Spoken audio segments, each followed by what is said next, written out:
A power outage in the Marigny and 7th Ward left thousands in the dark and hot and sweaty last night. It was caused by this utility pole that fell on top of someone's car. Good evening and thanks so much for watching. I'm Whitney Miller. The outage happened at a busy time of day for businesses on Frenchmen Street. Photos of the car have been circulating on social media.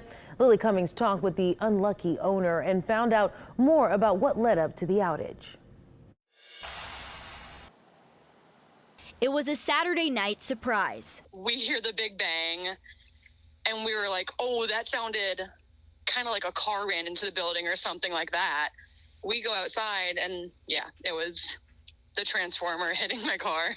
Around 8 p.m., Britton Kroll says she walked out of a business near St. Claude and Frenchmen to find her car destroyed. It's a 2022. It's my first brand new car I've ever bought as an adult, so it was definitely heartbreaking. Kroll says the New Orleans Fire Department and Entergy responded to the scene. Live wires are kind of like all over the place in the middle of Frenchmen. Frenchmen Street businesses and homes were in the dark, including Susie Beck's. But I've been watching that pole for years, and the neighbors here have been concerned about it for years. Beck and her neighbors have taken photos of the Entergy pole for months and claim they've reached out to the utility about it leaning.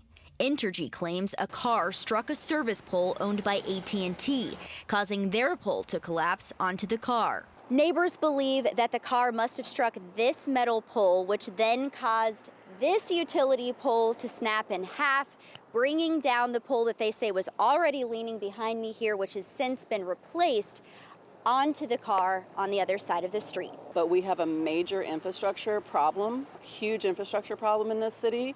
And if the companies responsible for the infrastructure aren't taking responsibility and are just passing the buck back and forth to each other, that needs to be solved immediately. Entergy says the driver that caused the domino effect took off, and now Kroll's car is left in park. When I checked on it this morning, I was like, this is absolutely totaled, no question. But questions remain as to who shares the blame. Lily Cummings, WWL Louisiana. Well, Entergy says power was restored in about 2 hours, and businesses on Frenchmen tell us they closed during that time, but many of them reopened once the power returned. AT&T did just get back with us within the last half hour. A spokesperson says the pole was not AT&T's and said to direct questions about the incident to Entergy.